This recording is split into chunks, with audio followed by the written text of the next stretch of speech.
All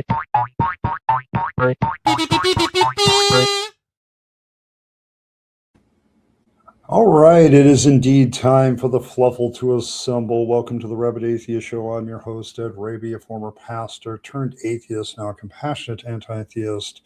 Welcome to my channel. Welcome to the Rabid Atheist Show, where today we'll be taking on the doctrine of the Trinity.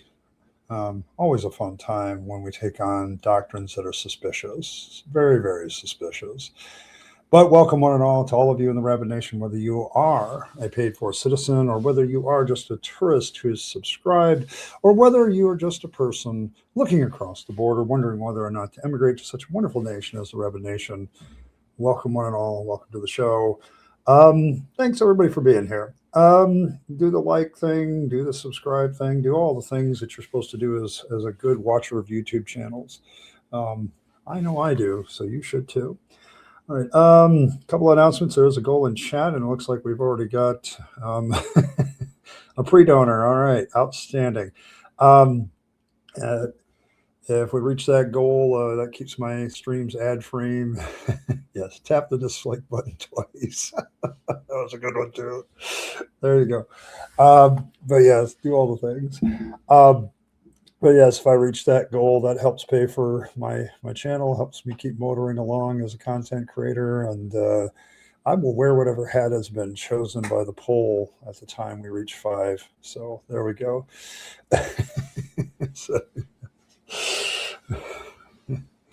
we're already starting things. Okay. A couple of announcements. The Discord link, of course, is in the description, as is a link to our fundraiser to help IKIlledEarl.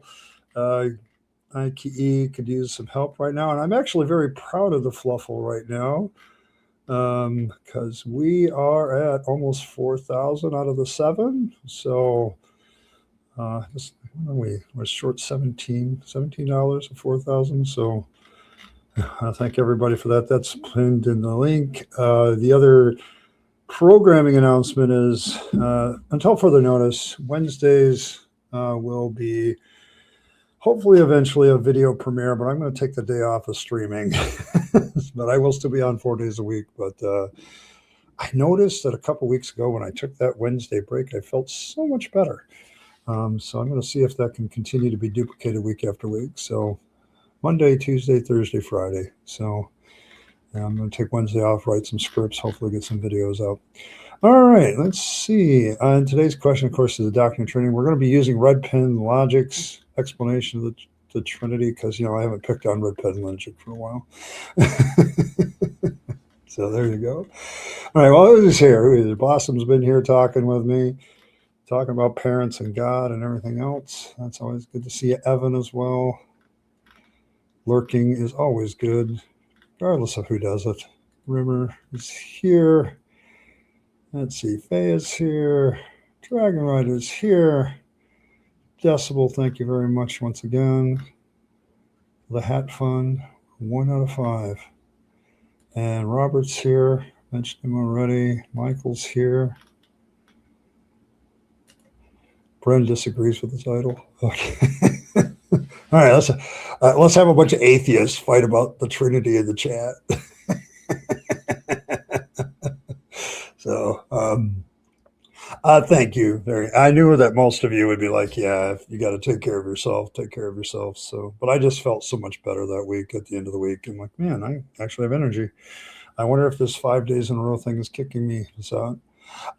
Yes, I have to acknowledge that my camera and the stream might be glitching a bit for you all. I got a notification from my internet service that might be the case while they're working on stuff. So if I glitch a little bit, I do apologize. So there we go. Good to see you, Martin. So here we go. So I'm going to use, because I haven't picked on RedPen Logic in a bit. But he has this explanation, and the video that actually got me interested in using RedPen Logic, I'm going to show as well. There's another one. There's also a video I've put in the description that's a recommendation from Modern Atheism's channel. He took on the doctrine of the Trinity a little bit. I'm going to use an analogy for him, so I want to make sure I referenced him when we talk about the Trinity. So here we go. Here we go. So let's pull up good old RedPen logic, and I'm going to borrow his pen after he's done. So here we go. Trinity. There are a few doctrines of Christianity that are more misunderstood than the Trinity. So in 60 seconds, here's what the Trinity is and what the Trinity isn't. The Trinity is the belief that there is one God who subsists as three distinct, co-equal, co-eternal persons.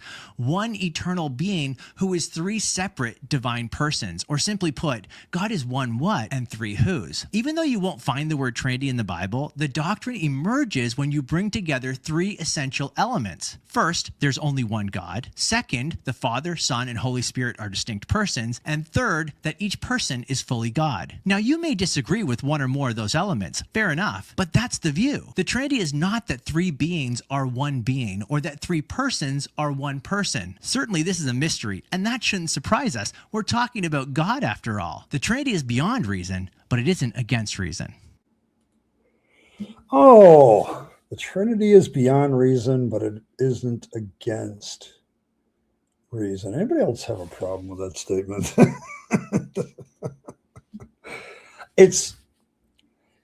Now I have to deal with the first thing first. I always hated it when I was a Christian.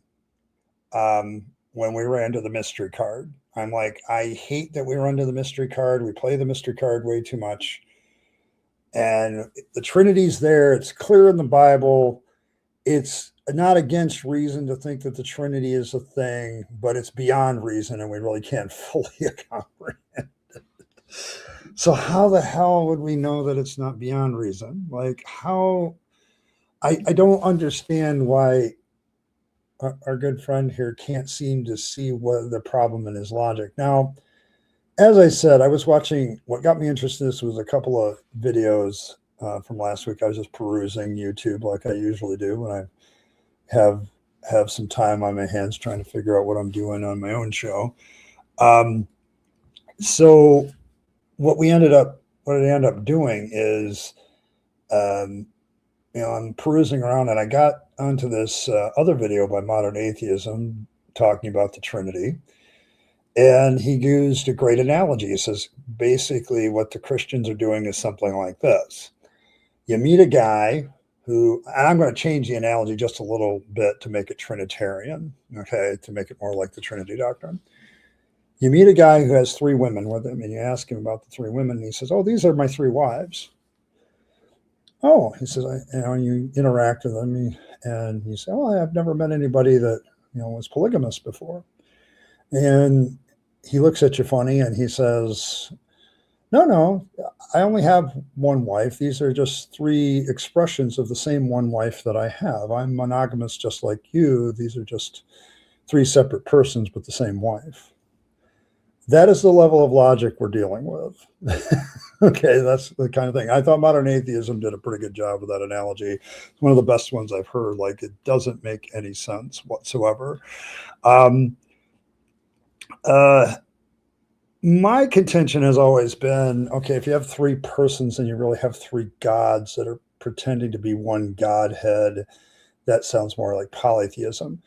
And I guess in the world that the Trinity was manufactured, that the doctrine was created, that would make perfect sense. Like you have a lot of polytheistic systems that were still taken very seriously when the Trinity was created. Like when this doctrine was created, there was a lot of polytheistic systems. And so I don't know, like it very much is an interesting analogy that people do this thing where they say, no, we got three persons, but it's one being. And it's like, no, wait a minute. Which is it? How does that work? You're a bit old fashioned for okay. There we go. Old fashioned atheism. There we go. I am going to heaven. I was chosen. Poly and the Trinity is more like three essential aspects of the same core. Polytheism would need to be different, John. Yeah, I suppose. You make a valid point, bro. it feels like polytheism, but it acts like monotheism. So single sentence. He said he didn't want to make you punch it. You know, I'm going to show you this other clip, and I've got a question to ask on that one too, because he has a certain look on his face, and I have to ask the question: is he even really thinking about what this person's saying or not? So I'm not unreasonable. I'm beyond reason. That'll fly well. Serious question. Why do Christians resist being polytheists? It doesn't say how many. It can be as little as 3 gods. It would clear up some theological. I think it's because they want to hold on to the Old Testament, and there's a lot of statements in the Old Testament that said that I, the Lord God, am one God, I am alone, kind of thing. And so when you come along and you create like other possibilities, like Jesus being God, the Holy Spirit being God, all of that jazz, then all of a sudden you have to engage the question, well, how does that line up with the other statements in the Old Testament where it's very, very clear that Yahweh is saying, I am a single God, not many. And so the problem for the Christians, for a lot of them, was trying to reconcile these two things. Like we have Jesus in John very much describing himself as a deity in and of himself. Although, like somebody mentioned the LDS, several others point out that being a little God, small g, isn't beyond the realm of possibility for anybody inside of the faith. Like they believe that someday all of us will have our own little planet, kind of thing. So, are we? Yeah, you get the Hinduism, the Greek pantheon. They can't have it.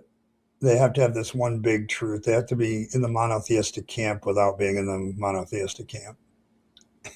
I slapped that face. You don't like the guy? Hey, Wolf, good to see you. Oh my goodness. Yeah, RedPen Logic, I have to admit, he's one of those guys. I don't know. His tone isn't arrogant, but the way he presents things is. So, Polly was God? There you go. I'm telling you, Evan, things you'll learn on my channel. 3 gods in a trench coat? Yeah, I mean, there you go. Good to see you, Josh. Even if I grant the Trinity being true, LOL, there's still a lot of minds because you cannot convince me Satan is not evil deity to Christians. Yeah, that's a fair point too. Is Satan a deity in a sense? So you want to hit him with a really big Bible.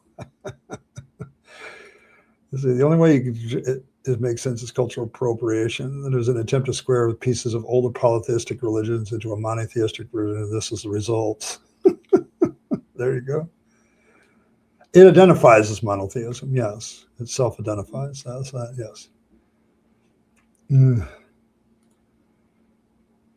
False, Brett. Polytheism says nothing about which deity you have to hear, nor does it say anything. Yeah, that's true. Okay, there you go. Hey, noise.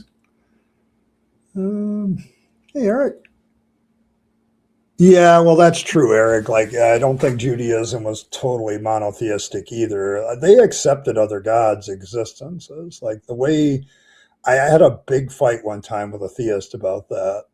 Well, that's probably a year ago when I first started streaming. Whenever I first started streaming, you can look that up. I can't remember off the top of my head. I'm getting old. I can't remember shit. And I said, listen, no, the 10 commandments, you shall not have any other gods before me, only makes sense if there are other gods. Like the Judaism people that wrote that acknowledged there were other gods out there. They weren't trying to be monotheistic and say there was only one. And so, yes, it's Red Rocket Logic. Okay. It's almost an insult on one of my favorite games. Doug guys, that tone I hate. Yeah. From what I know, Hinduism actually monotheistic was, just with a lot of facets of the same God. Yeah, it could be. Can I identify as Siamese twins? Oh, yeah, they absolutely acknowledge other deities. That was the whole nature of the fight I had with that theist. And they got mad at me. And then they got very sad. like, no, I can't believe that. And I never talked to him again. I never heard from him again. So, but yeah, like pointing out to people that the Old Testament isn't exactly monotheistic. So there you go. There you go. So it's one. So there you go. There you go. But yeah, it was just weird. It was just weird, like how they couldn't see all that stuff. So there you go. It's who would have the right to adopt the this is true, John really does it. It's funny how, well, it's one of the things I've noticed about scholars. You ever notice that people that actually know shit are, I mean, this is the other part of the Dunning-Kruger effect, isn't it? Like the people that actually know stuff and should be confident in their knowledge of it are very cautious because they realize that a lot of stuff is speculative. And so they stay in that vein and they back up all of that. So I don't know. I find it very interesting that people that do know things often couch it in terms of this is what we think at present kind of language. This is kind of where probabilistically this is, whereas other people who just believe assertions without evidence tend to be overly confident. But that's the other side of that. Benji, and swine and sinners and scoffers. Are you talking to me? Those are not very nice things to call somebody. Shouldn't call people names. It's rude.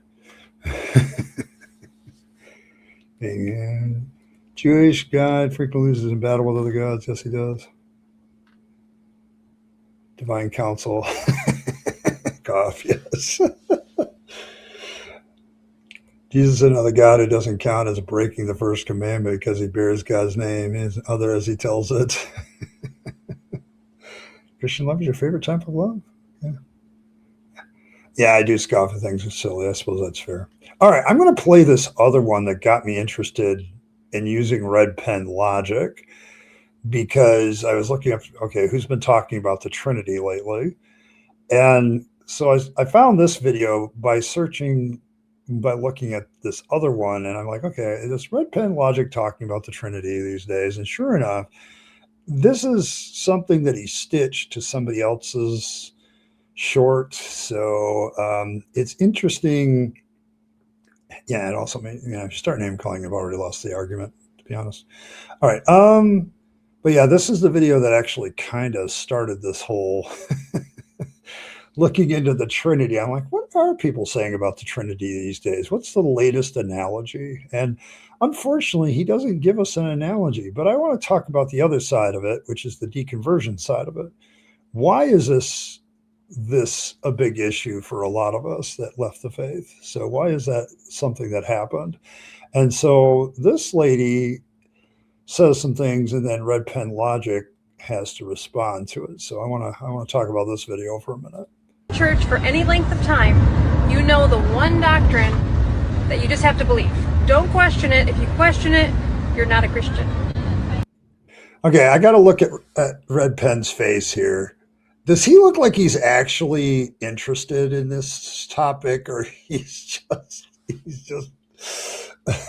is he just gone there? I don't know. Hey Jimmy, good to see you, Jimmy. All right. But I always, this look on his face, the thing, yeah, that's kind of what some of you were talking about earlier. But so she's bringing up the question of why is it in her church, and I know I'm going to agree with RedPen here a little bit. I'm going to agree with him slightly. If her church doesn't allow you to talk about the Trinity, that's very cultic.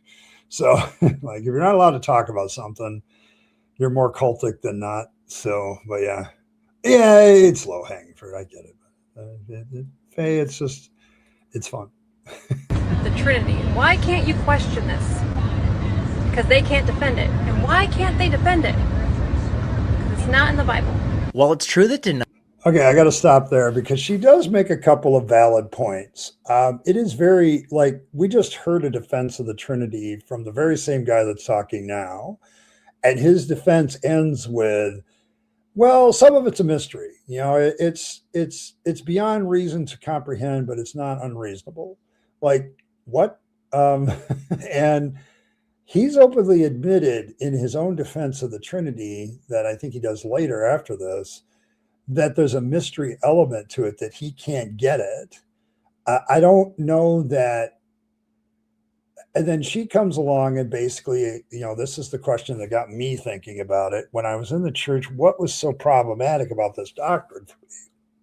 Well, one, is an Assembly of God boy, I had to believe it. Like it's part of the 16 fundamental truths, and you can't get rid of it. So you had to be Orthodox Christian to be a good Assembly of God Pentecostal. So we didn't question the Trinity. We just tried to spend a lot of time speculating about how it should work. And so she does make a valid point. Are we allowed to question the Trinity, or is it something we just speculated about when we were still in church, trying to make it work, trying to make sense of it for those of us that were coming from Trinitarian traditions? And so I don't know that he's going to deal with this question. Now, she makes a flat out assertion that you can't defend it. And he is already, in another video that we watched already, kind of admitted that part of it is undefensible. Like the reasonableness of it is undefensible. So she's making some valid points, but then she asked the question, why can't you talk about it? And this is where I'm going to kind of disagree with her. Like, I think you can talk about it. I just think you're just never going to go down a lot of like when you're in the church, you don't talk about certain things when it comes to doctrine as much as you probably should. Definitely questioning the resurrection would be worse than questioning the Trinity. There's plenty of Christian, quote unquote, organizations that don't have Christ as a deity or the Holy Spirit as a deity. There's plenty of Unitarian, Unified. Robert was here early. He's United Pentecostal. They were non-Trinitarian Pentecostals. So you can fall on both sides of the aisle and still be a Christian. The resurrection is probably a little bit more key. But for the main doctrine, the main contention of a lot of Christians is the Trinitarian versus, like, are you an Orthodox Christian believing in the Trinity, or are you a heretic? Would be what the Catholic Church would probably say. Several others would put it that way. So, if you want to practice heresy, I think I got it right there, Evan. But yes. But if you want to practice heresy, go outside the Trinity. And this is what she's probably getting at, that if you're trying to stay Orthodox, not lose the ability to, be part of the true Christian faith, you have to be Trinitarian versus being able to question it. I think she may have a point there. Yeah, all the way. Yeah. Okay, there you go. There you go. Live fruit. Okay, there you go. Oh my goodness. You question all of it. Well, there you go. There you go. That's a fair thing to do. What if it's one of those churches like, I like Yahweh and his own spirit are the same person, so they're only two? Yeah, like there is a lot of debate about this, Eric. Like if you look at the early church, realistically, the Trinitarian doctrine is not something that everybody believed. Like it was also kind of forming. Like who Jesus is a debatable question in the early days of Christianity. Like if you look at all the other gospels that were being written, there's definitely a lot of different views about Jesus Christ. One of my new scholarly bents is starting to read some of these other gospels a little bit and look at them. But the more you read them, the more you realize there were different communities that had different views of who Jesus was. And this is where this whole debate started. Like when you look at very, very early Christianity, everybody's like, who's Jesus? Like, what is he? What's his relationship to God? Like the whole Christology thing is a very early church thing. And there's people on all sides of every issue. It's called doctrine because they need to doctor scripture to fit their doctrine. You just gloop in its general direction. Yes.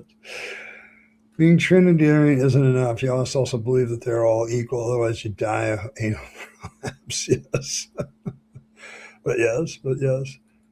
Yeah.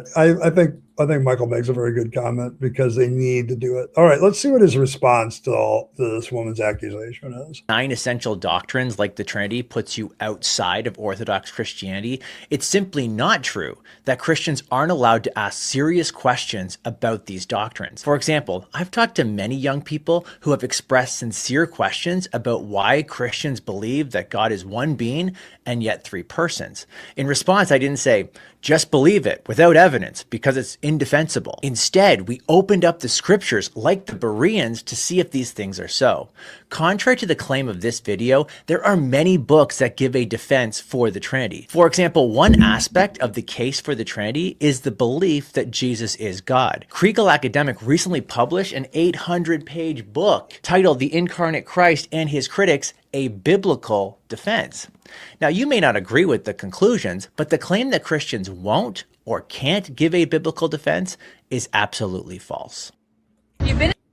Now, I know this is going to be sound shocking, but I'm going to have to, on that point, I do agree with RedPen because like this doctrine is questioned all the time.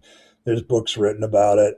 This woman, on her other point, she's very right. Like, you can't defend it because it's beyond reason, but somehow it's still reasonable.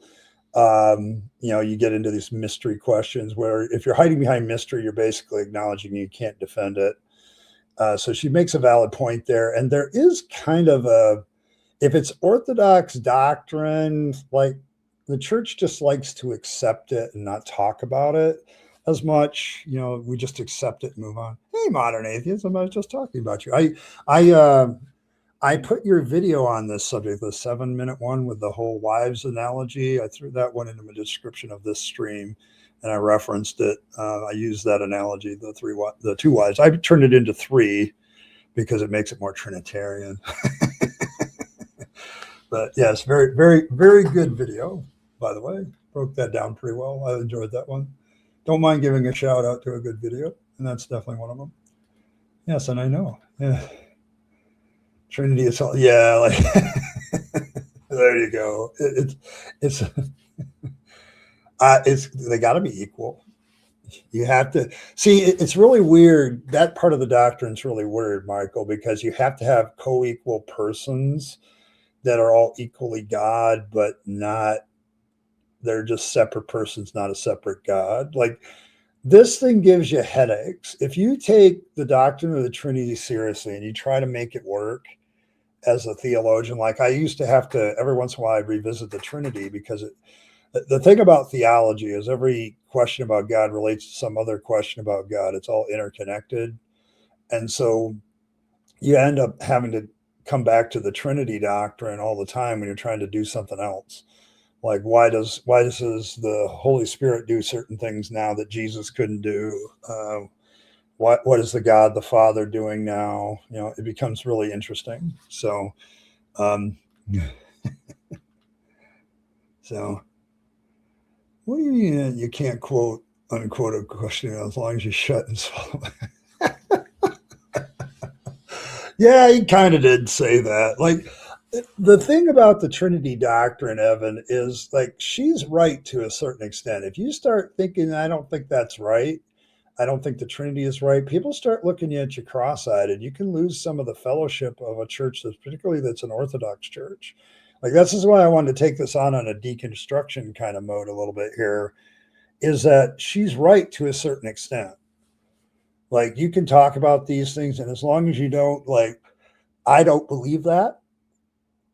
As long as you say, well, I kind of believe the Trinity, I'm having trouble understanding it. Like most Christians who are Orthodox will nod their head about that. But the moment you say, well, I'm not sure that's true, then that's when it really gets to be problematic. So that's when the church you're in are probably going to say, yeah, whatever. being specific to question and such, but the sects that accept it are often only willing to allow people to question insofar as the people are willing to swallow terrible excuses. Yes.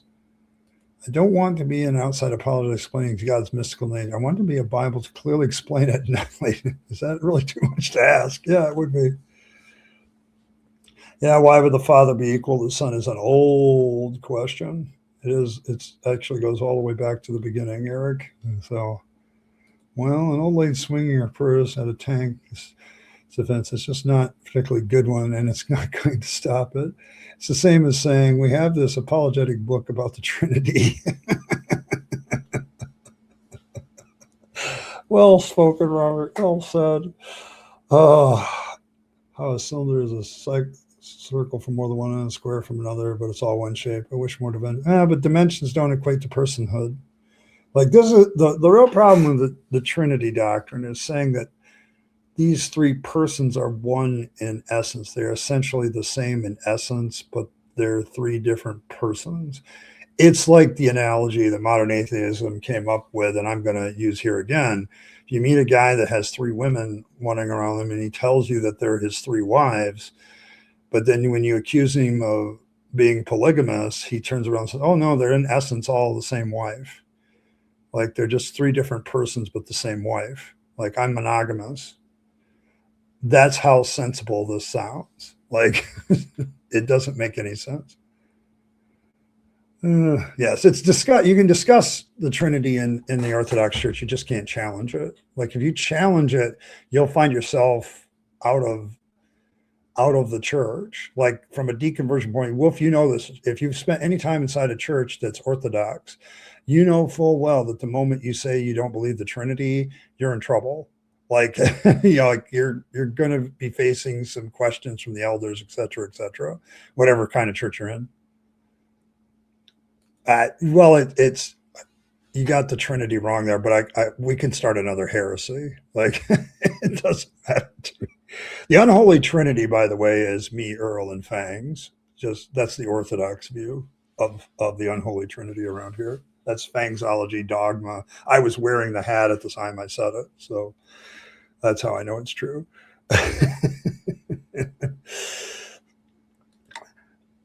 I think the Trinity stands with passages like, well, that's the problem, isn't it? Because when you do read John, like Jesus is definitely going full blown, I'm God. Like he's like, it's not that I'm just the son of God. I am he, like he's, like when they ask him that question, he says, I'm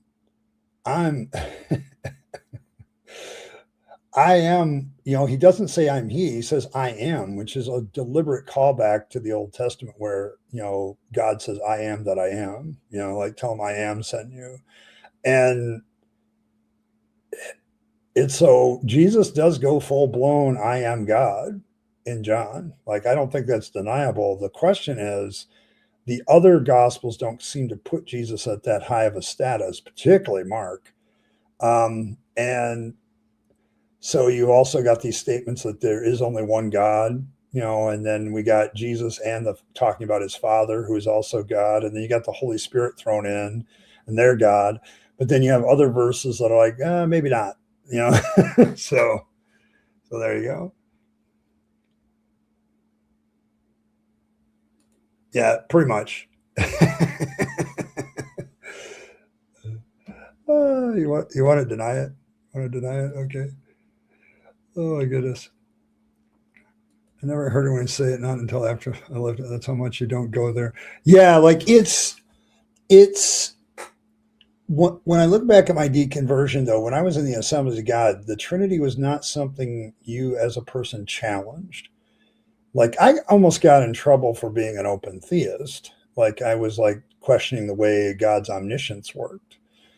And some of the church leadership in the Michigan district kind of talked to me about it. And I said, listen, this is completely within Pentecostal orthodoxy. Like I'm not challenging the Trinity. I'm not challenging the word of God. I'm trying to reconcile parts of the word with the idea of the theology of relationship with God. And so something's got to give. Like either God isn't omnipotent in the classic sense, or he's not omniscient in the classic sense. And I'm trying to figure it out. I almost got in trouble for that. I can't imagine what would happen if some, well, I can't imagine because it's probably happened. Some Pentecostal like switches from Trinitarian to oneness. You could see that. You did not, yeah, like Robert here, Robert the heretic. Down with orthodoxy? Oh, okay, fair enough. We can all listen. Schisms and doctrinal heresy and all that stuff are fully acceptable expressions of Fangs worship. So, in fact, coming up with heresy is kind of a Fangsology thing. So, there you go. Someone said Jesus' attacks was making this. Yes. So you basically want to listen to Dan McClellan and stuff like, I'm a passage, aren't saying I'm literally God, but rather I am his representative who is allowed to. But I would argue with Dan on that. Like you're adding that last part. Like he's like, okay, he's saying, okay, the I am doesn't say I am literally God, but it also doesn't say I am his representative either. Like he's adding, I would argue that he's reading into the scripture there as well. Like to me, as somebody who's read the Old Testament extensively, who's read the New as well, it's like the moment Jesus says, I am, I know what the callback is. It's the burning bush. Like it's all the way back to Moses. Okay, because he says the same thing there. So there's definitely like a biblical connection at that point that the writer of John is going for. But he's like saying he's, like I get what McClellan is saying. Like he's not saying he's literally God. No, you can read that in there, I suppose. But you can also read in there, if I may be very blunt, that I'm his representative who's allowed to use his name. Like that's not there either. That's not in the text either. That's reading into it as well. So sure, you're right. It's not that he's saying he's literally God, but he's not saying I'm literally his representative either. He's just saying I am. And the immediate callback to me is going back to Moses at the burning bush, like where he says, I am. Okay, I am that I am. Tell him I am sent you. Like, it's, I get it. I know what he's trying to do there, but it's like, dude, you're reading into the text too. Like I would argue you're reading into that text too. You're doing some eisegesis there as well. So like if I was still a Christian, I would probably hammer that pretty home. Like, especially if I was still in the Assemblies of God and still a Trinitarian, I'd be like, no, bro, no, you're reading into that as well. So, I always love it when scholars do that because I catch them on it all the time. Because they're like, well, it's wrong to read into the text and say this because it doesn't say that. But then they say a whole nother thing that involves reading into the text. So it's like, God damn it. Don't do that. Yeah, John's Jesus is debatable. And that's my point. Like, don't make it one or the other. But to me, the callback is obvious. Like the writer of John is like, he knows that his readers know the Old Testament. He knows exactly what he's doing when he says that. Let's see, was your version of the Trinity necessary or contingent? Oh boy, when I was a believer, the thing is for me, my whole thing with Jesus was Jesus God? I've probably spent more time trying personally to answer that question than anything else. So I don't know that I've ever felt that the doctrine of the Trinity, like if I got, because of the mystery around the doctrine of the Trinity, as a Christian, you can kind of say, well, if it turns out that the doctrine of the Trinity is wrong when we get to heaven, I guess that makes it unnecessary because it still works. Like I think a lot of practical Christians don't even ask that question. They're just like, well, if it turns out to be wrong, it's wrong. I'm just still going to follow Jesus. So, yeah, there's problems with both. I would agree with you there. That's kind of why there's a debate. That's why, like Robert over there at Skeptic Philosophy and me, if we were back in our Christian days where he's, all that stuff in the United Pentecostal Church, and I'm over here in the Assemblies of God, we would have an argument about this. Okay, like we would have, because to my denomination at the time, his was heretical. Like we actually had a statement, I think, somewhere in our doctrine statement not to associate with them because they were heretical. So, yes, God is in the bush. Yes.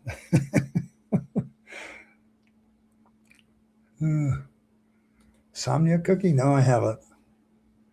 Stuff where I feel like he's letting a technical mind get away with certain things. That's at least, I think oh yeah, it is ambiguous, but it's ambiguous his way too. Like he can't sit there and tell me, oh, when Jesus says I am, he's saying I'm a representative and allowed to use his name. Where the hell is that in the text? Like, like I'd be like, I'm sorry, I know my Koine Greek well enough that, and I think I've looked at that passage before, and I'm sorry, you can't get that out of there either. Like it's, to me, when the writer of John puts that down and tells that story, it's like the callback is obvious to me. Like there's one other person that said they were I am once upon a time, and that's Yahweh from the burning bush to Moses. So, oh my goodness. Oh yeah, absolutely. Like you have to read something into that text in order, you have to put some of your own meaning in there. And that's my whole point. So, the textual element regarding God's presence as the presence of the angel of God. Yeah, that's true. As long as we agree that reading into it is one way or another is silly. Yeah, sure. So, burning bush was not God. It was a projection of God, if you will. We run into the same with the Old Testament. One text says that Jacob wrestled with God. The angel, another said was with God. These are representative authority. Yeah, I know. But that just makes God confusing. Like that's, in order to, like a lot of times in order to make these defenses, one way or the other, Trinitarian, Unitarian, whatever, you end up creating other problems.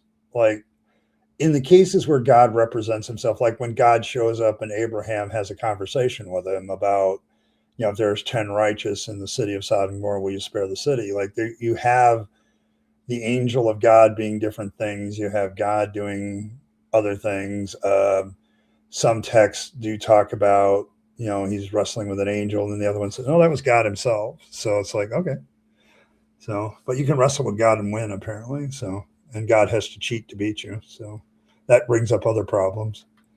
This is, of course, what we're all doing here today with the doctrine of Trinity is pointing out that the Bible is incredibly vague about the subject, but boy, are people really ready to be definite.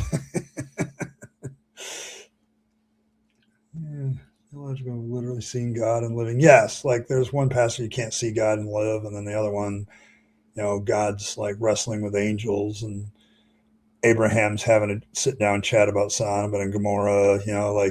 Moses has this moment where he can actually see God's backside, which is a real interesting one. It's a comic book disagreement. Exactly. That's what I'm talking about here. Like back in the day, you and I would be on opposite sides of this and be very adamant about how right we were. And now it's like we're disagreeing about the powers of Spider-Man or something. Like it's kind of that way. Oh my goodness. I have a Dan's also the text doesn't have any inherent meaning. Yeah, words mean things. But as somebody who looks at the Bible from a language point of view, as a text literature point of view, because that's the way I'm trained, yeah, there's inherent meanings there. I don't think you can say that. If there was no inherent meanings to the text, Decibel, you couldn't translate it. Translation kind of blows that right out of the water. Like the whole act of translating something like, okay, what's the meaning of this word? What's its inherent meaning? And how can I translate it into another language? When he says that, yeah, I'm like, dude, that's almost a denial of reality. Like it's kind of it kind of denies reality to me. Like if words mean things, they meant things at the time, you got to figure that out. And I just don't, there's times when I love the guy and there's other times like, dude, see, because I'm a scholar enough that I can listen to these guys and understand what they're saying and do an evaluation. I don't have no PhD after my name, but thinking about it, but it's like, I think I'm in a good position where I can like listen to these PhDs and go, I love you all, but like words mean things. And I get that sometimes we have to figure out what the word meant back at the time it was used, because that's what you want. You don't want the full etymology. Sometimes the meaning of a word changes. What did it mean at the moment that this person wrote it is the question. So it's true. And I will agree with you that one should raise an eyebrow either way. Yes. Hey, Robin. Shit makes God confused. And I think it's done on purpose too, Robin. I think religious people like God to be somewhat confusing, so they have a reason to go back to church to have something to figure out. Rustum fighting the white demon. I have no idea, Rimmer. Us Jews are metal AF and have quite a history of telling God the F off, so it tracks. Yeah, pretty much. Yeah, like that's true, Kyle. But I think the task of scholarship is to find out what they inherently meant to the person who wrote it. Like, this is the task. Like, I don't give a shit. Like, a good example is the word sin. I don't give a damn that it meant missing the mark. Okay, because that's not the way the biblical writers use it. Like, you have to figure out the stuff from the context. You have to figure out how the word sin was used at the time it was penned. Nobody's sitting here using archery terms about missing the mark with sin. Okay. When it says you sinned against God, that's not like, I'm sorry, you shot with your bow and missed the bullseye. Like, that's not what they're saying. Okay. It's like, scholarship is always concerned with, okay, how was the word used at that particular time? What did it mean? And we sometimes get that from the context, it's the way it's used, and other times we get clear definitions, and sometimes we get nothing. And so we're kind of like shrugging our shoulders, and we should acknowledge that we're shrugging our shoulders. So, I mean, so there you go. One area where I tear my hat on both Herman and McLean is I get the ancient schmucks didn't have our modern understanding of sexuality, but that's clearly saw certain things happening, yes. And they just condemn certain entanglements when it comes to our own problems, yes. You're not Klingons. You tried, though. Oh, I get the joke. Yeah. Oh, my gosh. Absolutely. Like, we got rid of our gods. They were more trouble than they were worth. Oh, I wish we had done that. But yes. But yeah, like, I don't know. When you're really looking at a passage, you're trying to figure out what the author meant by that word. Because, like, when I write, okay, if you're a writer, you'll understand this analogy. When I write something, and any author writes something, they meant something by what they said. Like, they had a specific meaning in their brain about what they meant when they wrote what they wrote. Okay. You can still have people read those books, novels, whatever, and get different meaning out of it. Okay. Like, you can still do that, but that's an interpretation thing. What do we mean pre-interpretation? How did the writer themselves actually mean it is the question. Like, that is the question. And trying to figure out, and of course the problem with that is getting into somebody's mindset. We hear these stories all the time of modern writers, like they write a book and, somebody will give an evaluation of what the book is about, and the writer's sitting there thinking, I didn't write anything about that. I don't know what the hell you're talking about. So it's the same thing must have happened to these guys in the past too. Like, I think that's something that we can kind of conclude. And so when John, the writer of John, is writing, and by the way, the whole Gospel of John story is like there's a community behind that work. Like, it's not just one person writing stuff down. There's like this whole community aspect. And so, yeah, it's one of those things that becomes very problematic. But I wish we had been Klingons. Oh, yeah, I remember that one. It says God moved, and then says Satan moved David to do the same thing. Yes, exact. Two different motivations. So was he being motivated by God or Satan? Even in Trinitarian, Satan is something viewed as a representative or agent of God, and the vocabulary allows this kind of. Yeah, it does. It does. That's why I call the Bible a terribly written book. Yes. Well, a large problem with the Bible is most of the authors are unknown. We just don't know who they are. So that's a big question mark, like a big problem. And so we don't know how they intended sometimes some of the words. So, all right. Well, I'm going to take my break and show you this wonderful, lovely film that Earl had. She's not here today, but we're still doing our fundraiser for her, and I like to show off her artwork and all that stuff. So I'm going to take my 2-minute break. I'll be right back, and in the meantime, you can enjoy her wonderful artwork.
All right, and we are back. I always love that little piece of animation by Earl. Just a reminder that we're still continuing our GoFundMe efforts for Earl, making sure she gets into a place of economic stability and can get her hands fixed and all that jazz so she can continue to do her art and her job. And so appreciate all of the Fluffle's help on that so far. Thank you all. Anybody who donates is an honorary part of the Fluffle. So there you go. There you go. Let's see. Yes, let's see. It's what drove me bananas about academic English lit. Like, dude, you made certain connections in your brain that's on you, not the author of the text. Yes, this is in theology. This is the contention of like the biblical theologians. The biblical theologians, they come back at you and say, no, wait a minute. All this historical theology is nice. How different people viewed this theology is great. And all 2 thumbs up. Systematic theology, where you're putting all this together, is great and everything. But the biblical theologian is going, what did the author of the text actually mean? And what is that theology? Like, get rid of my take on it or other historical takes on it. What is the author's actual theology? And that's kind of the contention of most biblical theologians. Now, I used to be in that camp. Now I'm kind of in the atheist theologian camp. We're saying, yeah, if you want to argue about your comic book characters, that's great and all. But so there you go. No, there you go. All right.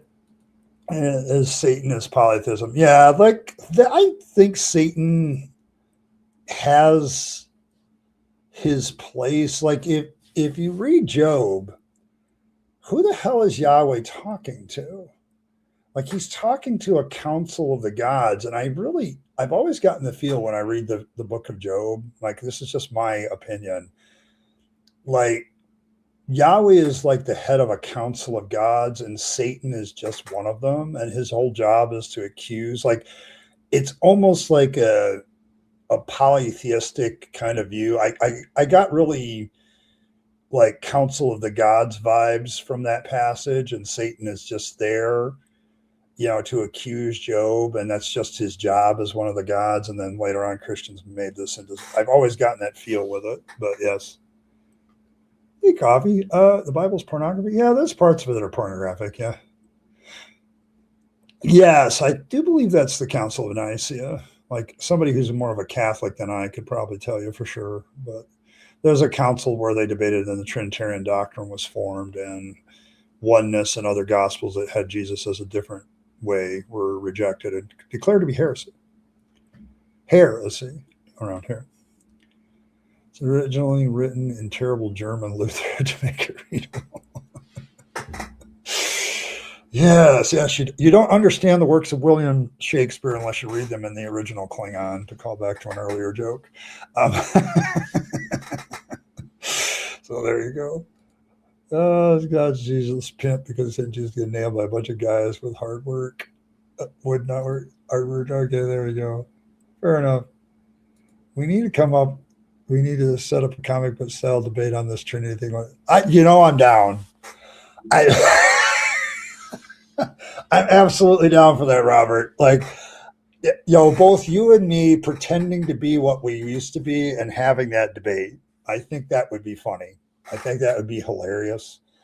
But yeah, I'm down for that. We'll have to set that up. We'll figure that out. We'll do a collab on that. That's what I'm saying. All right.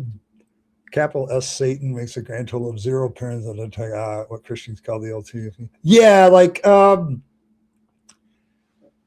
because isn't the word in Job, it's just the word for accuser. It's like not even a word that's like Satan. Like you don't see the capital S Satan until like the temptation of Jesus Christ. But by that time, you'd have to make the note that in Judaism, between the writing of the Old Testament and the time of Jesus, there's some sort of shift where there is this character of Satan in Judaism that suddenly pops up, and it came out of somewhere. Like, where did it come from? That would be a hell of honestly, that would be a great question to kind of look into. It would be a good historical dive, I think. So there you go. Yeah. So yeah, like he's a divine advocate, lawyer. He's like the lawyer of the Council of Gods. But somewhere in Judaism, there became this idea of a capital S Satan, and the Christians stole it. Because when the writers of the Gospels just come out and say Satan takes up Jesus to be tempted, that's, within shooting distance of this whole apocalyptic time period of the Jews around the temple before it's destroyed. So I don't see the thing about the Christians is they steal a lot from Judaism. And I have to wonder if the idea of Satan with a capital S came from there. Like, is that where that came from? But it'd be that'd be an interesting study to figure out. Yeah. So there you go. Hey, Kelly, how you doing? Yeah, Robin's here somewhere. Yes. Okay, we all know each other. That's good. I'm always glad to have people that know other people. It's cool with me. I'm not gonna need these anymore. All right. Let's see. I thought I didn't miss anything. I always check to make sure I miss anything.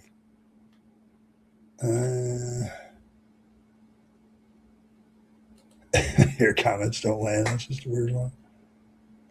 But yeah, I'm wondering where the Christians got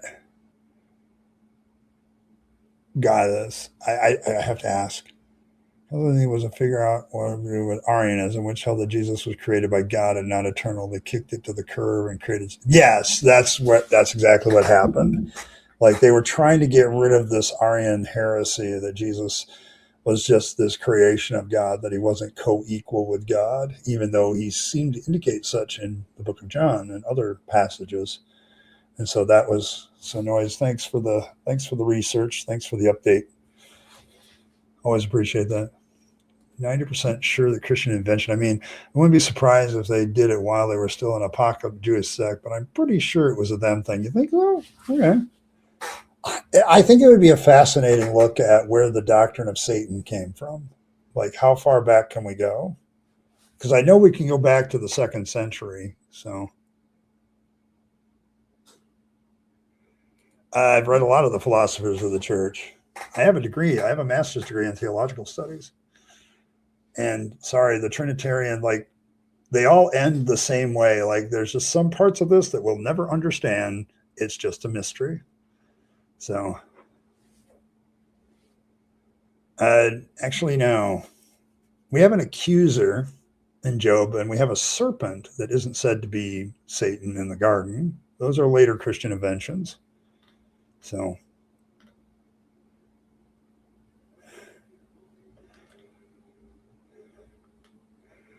Mark doesn't seem to indicate so. All these councils see it to Trinitarianism. Yes, it did. It was an arguable point. Like, if you read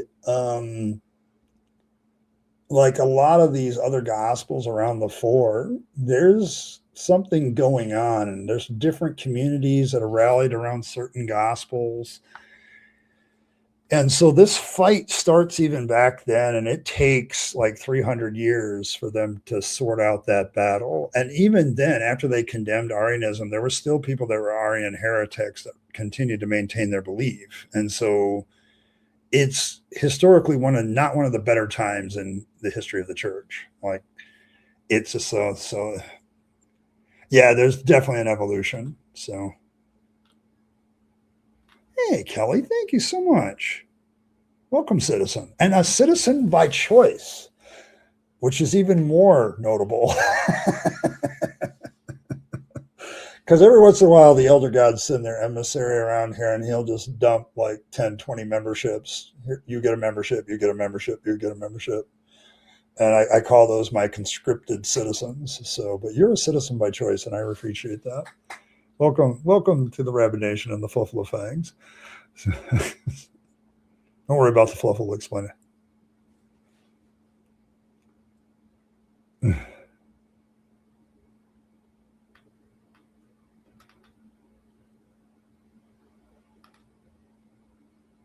Hey, Evan, been a member for a while too.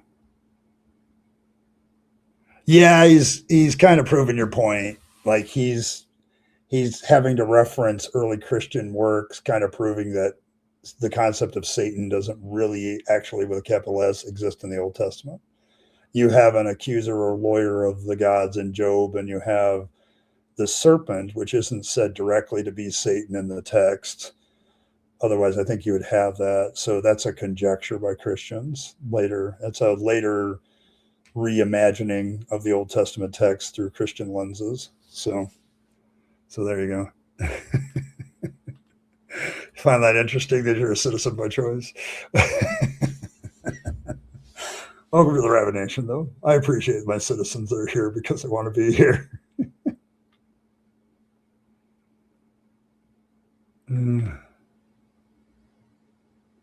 I have. See, this is your problem.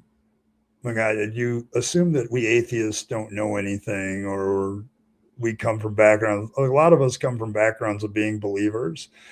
And I actually have a lot of academic cred in this area. I spent a lot of time reading the church fathers, their Nicene creeds, all that stuff, all the creedalism, all the council stuff.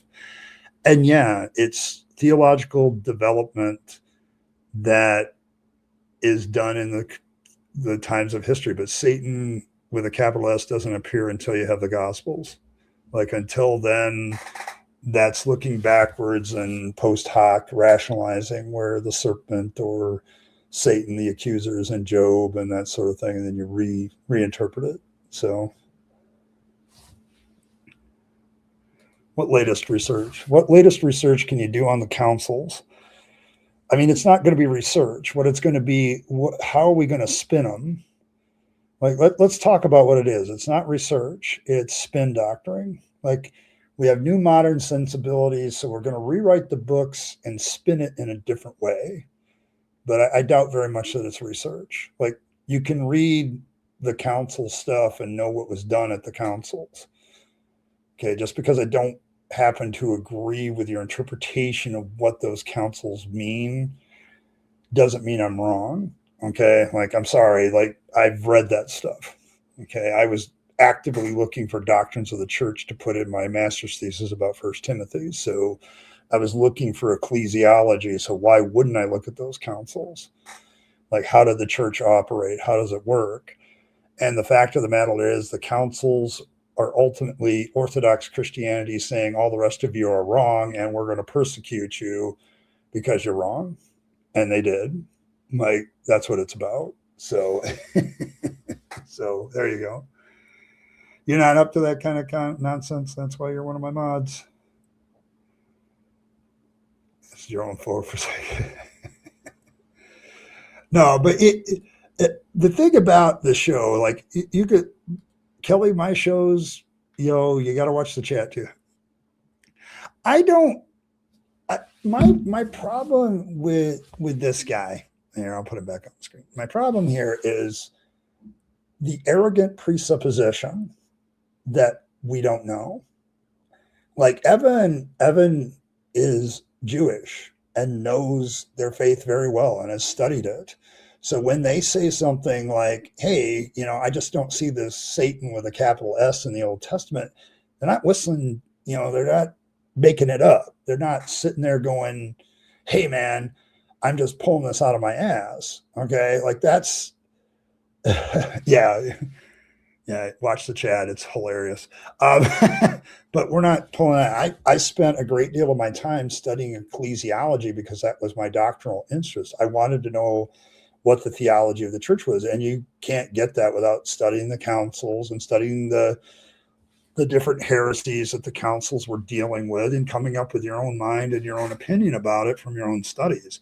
I don't give a damn what the latest research says because it's not really research half the time. Like, when I read what all these people are saying about the councils these days, it's like, you're just trying to rebrand them and spin them in a way that wasn't intended. Like, this isn't new research. It's just a new thought, new opinion, and a new spin. And, like, I don't, I still keep my pulse on that, my finger on the pulse of that every once in a while. And I check that stuff. And all the church has really done over the years is, when a viewpoint becomes unpopular, they reframe it and then they respin it. And that happens a lot, especially with the Catholic Church. Like, look at Vatican II. Like, if that wasn't, we really look bad having all these doctrines.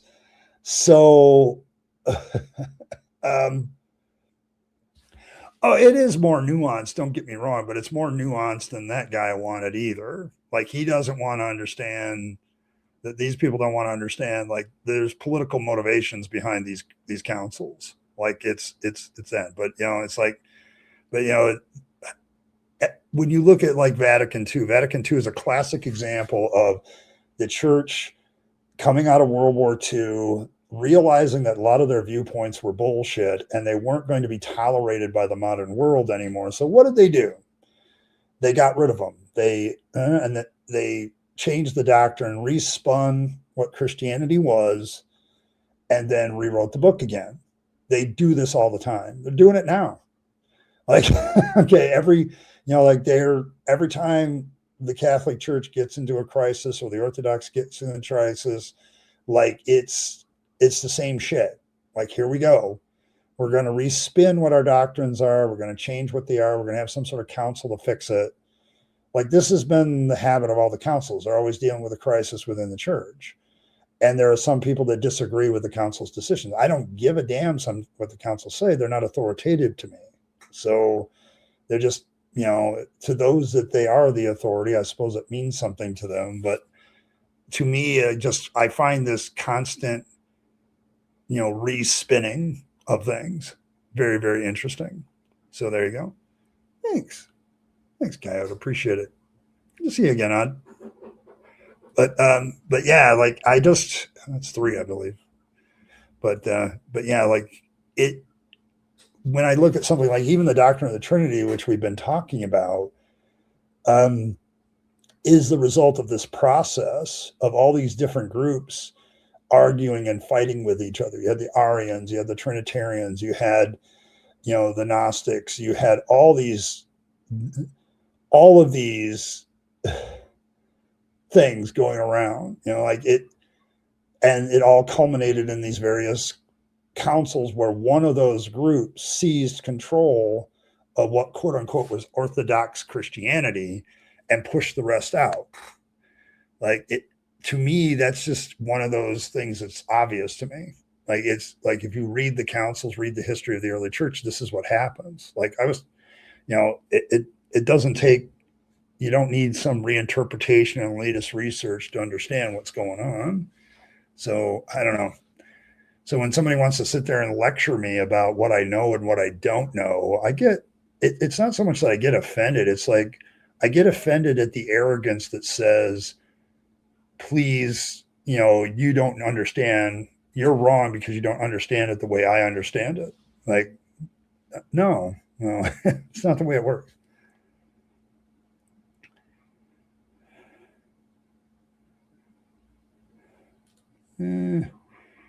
Development you haven't justified. I don't have to justify evolutionary religious development, nor did I say that it was evolutionary development. Who assume? See, I always love this presuppositional nonsense. This isn't common sense Christianity. This is dishonest Christianity, and you should rename yourself. So, okay. Why should I assume that your God exists like you do? You still have the same. Let's say you destroy my methodological and philosophical naturalism. You still haven't proven your God. Like it could be another one. Like, like, yes, yeah. Like what? On what basis have you justified your God over, I don't know, Thor and Odin or Zeus and Apollo? Like, on what basis do you say that yours is right and theirs is wrong? Like, you can come after me, the atheist, all you want with this philosophical, methodological, philosophical naturalism, which I'm not completely like. These are terms that apologists use. I'm not sure I would put them in that way. You're not interested in an honest dialogue at that point. You're just here to push your bullshit. Okay, like I want honest dialogue. I'll accept an honest dialogue with a theist any day of the week. But if you're going to assume what I believe without actually asking me what I believe, that's kind of a bullshit tactic. Like when I approach Christians, I ask them what version of Christianity they are. I want to know where they're coming from before I start making any kind of accusations. So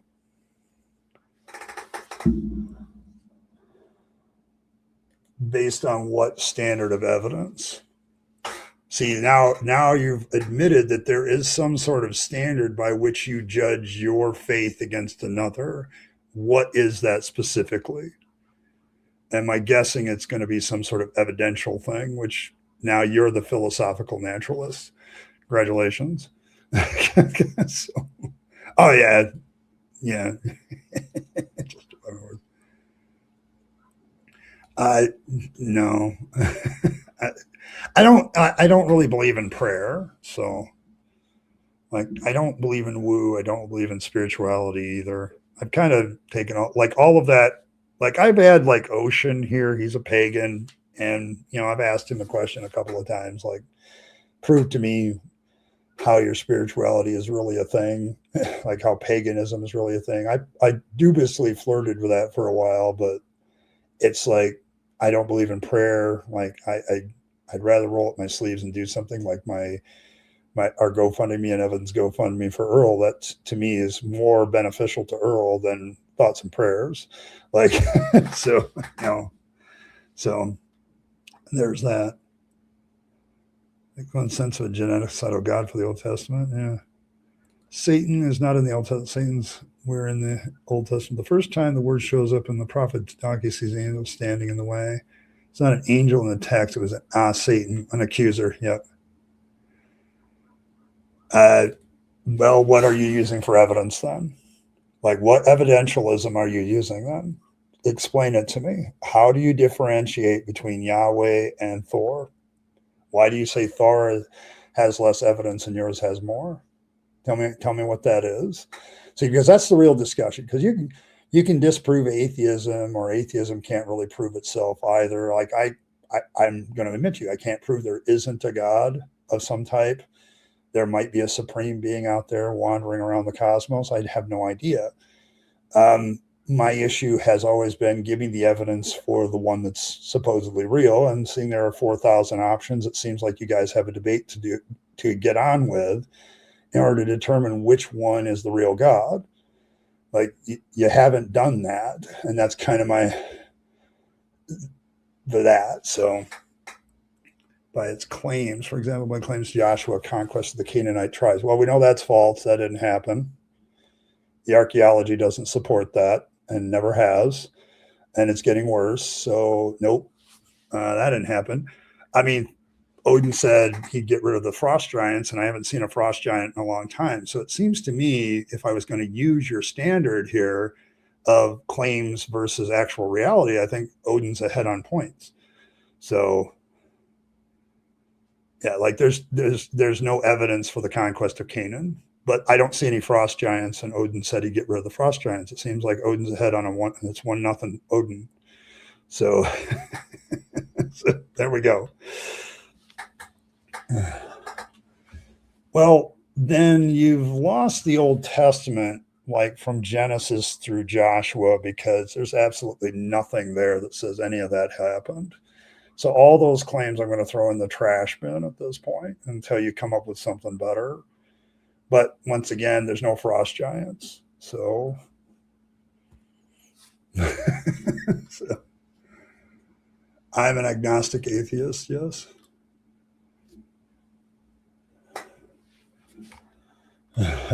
So, yes, I'm an agnostic atheist.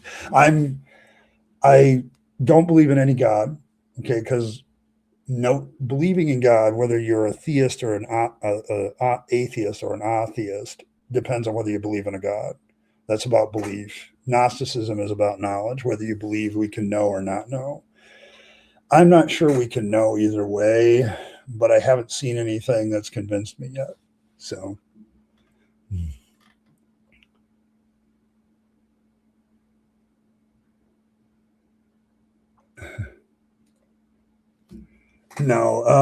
No, sorry. I hate to break the news to you, Common Sense Christianity. There have been several scholars. Kip Davis is one. There's several experts on the Old Testament that will tell you that, sorry, no. The only people that believe what you do are apologists that are stretching the evidence, but there is no evidence that there were any group of people of 2 million size wandering the wilderness. There's no evidence. There's no physical evidence, no archaeological evidence. And the Exodus doesn't make any sense because they would be fleeing from Egypt into Palestine, which was controlled by Egypt at the time. So no, the archaeology does not support a conquest. It doesn't support any kind of, there is an incredible, the amount of evidence that supports the first 6 books of the Bible is a big fat 0. Sorry. I already know about William Delver, and he's already been debunked. Okay. He's already been debunked. Sorry, you have a conquest narrative that destroys major cities whose populations don't reflect the actual archaeology. We can do this. Sorry. No, but he knows the subject very well. Sorry, like when you study the Old Testament, you study the Old, like he has already debunked Michael Jones about the conquest narrative that Michael Jones likes to spin. Sorry, the conquest did not happen. There's no archaeological evidence for it to happen. It's not there. And there's absolutely no evidence for a Moses or anything. These are all myths that were created by the Israelite people in the 600 BCs. They took a bunch of their oral traditions, their mythology, and put them together, and they didn't know what they were talking about. Sorry, there is no evidence for Genesis, Exodus, Leviticus, Numbers, Deuteronomy, Any historical events depicted in them, quote unquote, historical, are all mythology, and Joshua too. So I'm not appealing to the skeptics. I simply know what they've written, and I know what their evidence is. I've studied the evidence directly myself. I left the faith particularly because of the conquest issue. Sorry, the conquest did not happen. That is a nice mythology that the Israelites wrote later. Sorry. Yes, and if he's proceeding at it from his own creation, but sorry, the conquest narrative just does not hold up with the population levels at the time. And we also know Egypt did, in fact, very much control the Levant at the time this Exodus was supposed to take place. The problem is the writers in the 600 BC and after didn't know that. They had a bunch of stuff written by that. Like we're going to the other scholars that know about this very specific topic, and they're like, there is no evidence for this conquest of which you speak. The biblical account is a false account. So... Oh, I'm not. You are. Dude, I'm reading the scholars. You're reading your book. Okay. And you want your book to be true. I'm not being dogmatic. I spent a lot of time leaving the faith. It wasn't an instantaneous thing. And part of it was me studying the archaeological evidence for the conquest, reading books of people who knew what they were talking about. The conquest of Joshua has no archaeological evidence. Sorry, it's very, very thin. Okay. And there is sure as hell no evidence for an Exodus, like nothing. Like you have 2 million people wandering around the Sinai Peninsula for 40 years, and they leave nothing behind. Zero. Okay, that's not dogmatism. That's just pointing out a fact. Yeah, like the Song of Deborah is Proto-Canaanite. Like these people are writing like 800 years later from the supposed. They don't know. It's like me just writing some sort of fictional account about something that happened in the 1200s. Like it's the same thing. Like I could write it, but I would be historically. I would not say my stuff was history. Like So, yeah, debunks the original 12, yes. It's funny because better evidence because Christians destroyed more documents than any other group. They were already destroying them in the biblical text. They were burning books of other religious practice. So when your religion has more evidence after destroying everyone else's document, it just doesn't carry the weight that you want it to. Yeah, that's true too, but I'm sorry, like when you understand the literature, when you understand and read other things, like you start looking into the conquest of Canaan and you realize the majority of scholarship on this issue, like people that don't have to sign a statement of faith, they're saying, yeah, conquest of Canaan, highly doubtful. Push the doubt button on that one. I don't think that that's real. The more likely thing, if you look at the archaeology, is that the Israelites slowly but surely took over the area. Like they later on created this myth of this one magical divine conquest in order to appease their current masters. Like, I'm sorry, the political stuff behind this is there. Like there's no evidence for it. And the first 5 books of the Bible, nah, like there's the Exodus account, the Genesis account, nothing. Like there's nothing that supports that. Zero. And like, no, it was one of the biggest things that bothered me. It bothered the Orthodox Jews. Like they're getting to the point like, yeah, well, maybe it's a faith thing, It's mythology. It's as mythological as all the stories of Hercules. Like they created their own mythology and unfortunately became very popular and people believed it. And we're still dealing with the after effects of that today. Like that's the real story behind the Old Testament. Like, unfortunately, these stories got very, very believed. And sorry, no, like we're dealing with a whole bunch of scholarship that's like, nope, don't think the conquest happened. Now, judges, some of those guys might be real, some of them may not. I mean, the closer you get to the actual writing of these documents, the better they get, quote unquote. But it's like all people that write about history, like the farther back it is, the harder it is we get to write about it. Like we have to have more information and we just don't. But I'm not being dogmatic. I'm just relaying what I've read and learned over many years. Like, no, sorry, I hate to break the news to you. The conquest of Canaan didn't happen. Not as fast as it's depicted in the Bible. Yeah, I mean, I think they were trying to preserve something of their heritage, maybe, but I don't know if they really even knew what they were doing. I think it was more political. I think Kip Davis is right about that. Like, I think the whole documentation of that is just political. Like, they were trying to convince the powers that be that they should be allowed to go back home and rule Palestine again. I think that's what this whole thing was about. And unfortunately, everybody's taken it way too seriously to the present day. Yeah, I mean, Hercules isn't real, I know. Here will really blow your dime, Robert. Pericles isn't real. Neither is Theseus. God. Like, I don't know how Christians don't see that. I don't know how people don't see that it's the same shit. Like, Moses is the same as Hercules in a lot of respects. Like, everybody has their hero. They have their human hero that they look up to.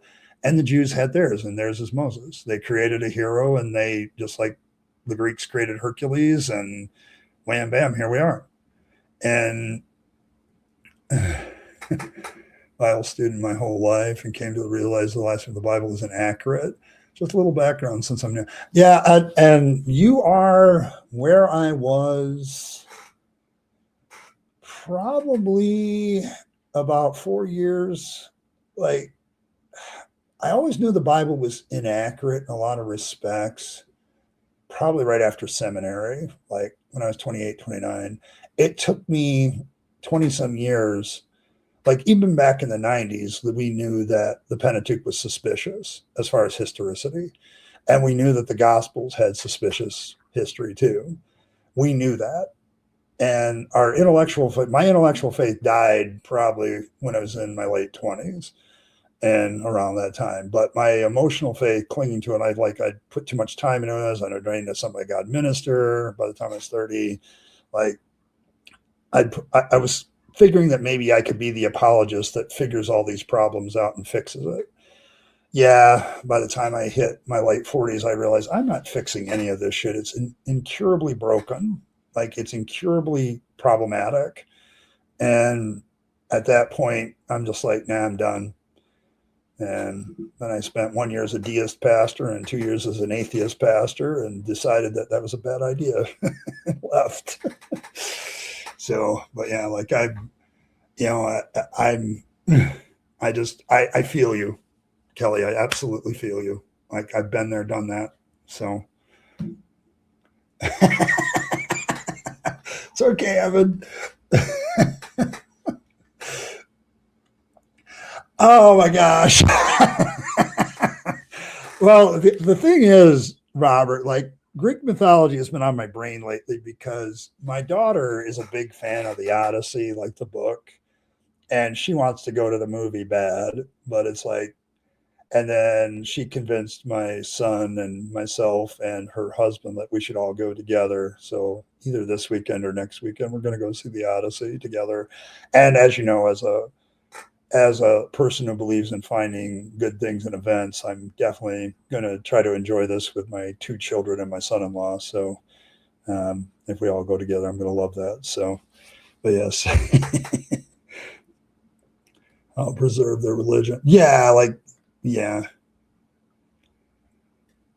Yeah, Pandora is basically Eve, yes. Like,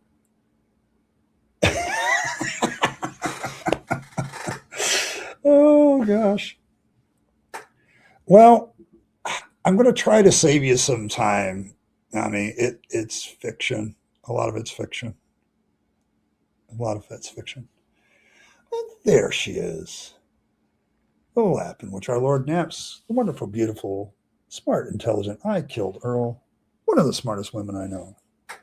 Welcome, Earl. Good to see you. You're kind of coming in at the end, just in time for Hear Me promo about our GoFundMe for you again for the third time. So there you go. Hey, good to see you, Trusty. But yes, there we go. But yes, we are doing a GoFundMe for the lovely Earl, trying to get her back on into a place of stability, get her apartment so she's not homeless, and get her all those things, and get her a consultation, get her hands worked on. So the GoFundMe is pinned in the chat. Thanks for everybody who's donated so far. It's kind of led me to think of other things and think about what else I can do to help people. So, but yes, we are currently 57% of the way there. So any other help would be greatly appreciated. So thank you all. So yeah, I'm of the opinion if you can disprove that Moses wrote the first 5 using plain English. But yeah, I believe that too. Like my problem with the first 5 books of the Bible was firstly how it's written, because you like once you get the multi-document hypothesis and you understand that it has a lot of support and evidence, you're like, no, wait a minute, this isn't a single author. Like it can't be. Okay, it can't be a single author. And you start to realize how true that is. And then you look at Deuteronomy, which is obviously written later, like after Moses is dead. And then you have that material as well. This is written by the priesthood later on. Some priests penned that stuff, or a group of them. And then you start realizing that this is stitching 2 different books, 2 different traditions together for the most part, plus throwing in a couple others.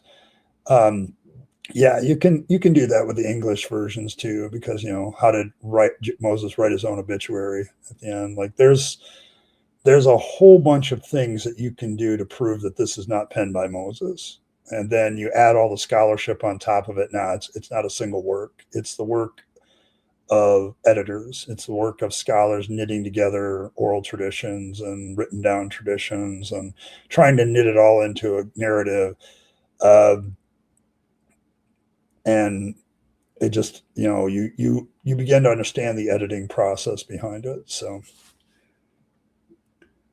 yes, we're all hoping that things are good for Earl. I hope all the good things. I don't either.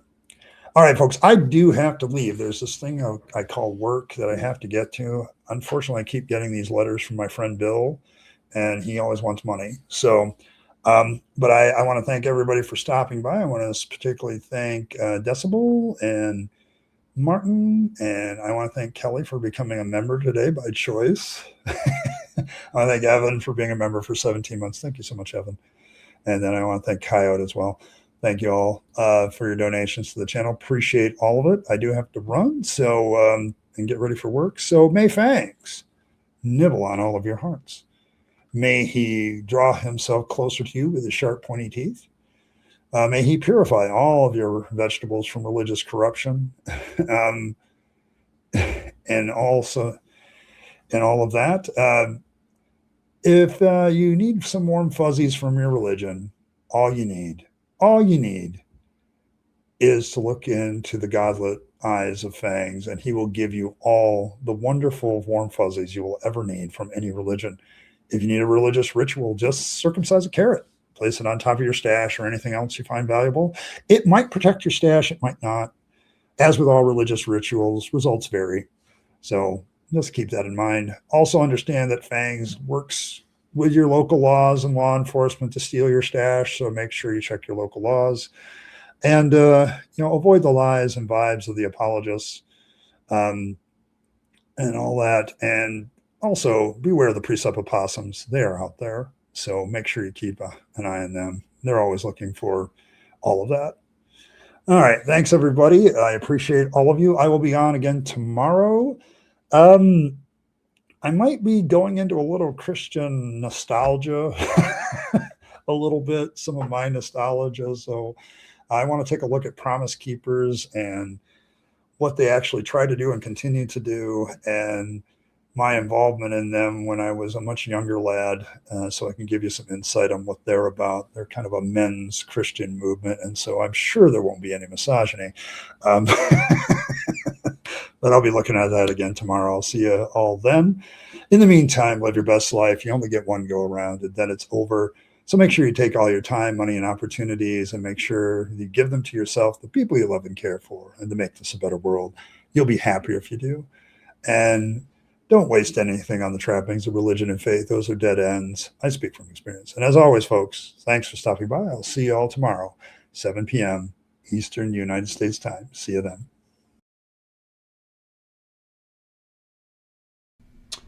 Hey, thanks for sticking around to the end to find out how you can support the channel better. Of course, there's always the normal notions of just hitting that like button, subscribe to the channel, hit your notification bell, and share the video with your friends and family that you think would be interested. That's always very appreciated. If you want to support the channel in a more tangible way, there's several options. You can super chat or super thanks in the comments or during a stream. Those are always very welcome, but you also can become a member of the channel. Members have certain perks like getting the videos early, things like that. They also have some good custom emojis during chat. So all of these things are good benefits to members, but they also support this channel and its work to continue to normalize atheism and deconversion, for which I'm very appreciative. It keeps me going, and it keeps me as a content creator being able to do more and more as a content creator. So if you choose those methods of support, thank you very much. And I appreciate you once again for staying to the end and listening to other ways that you can support the channel. Appreciate it. Thanks, and I'll catch you next time.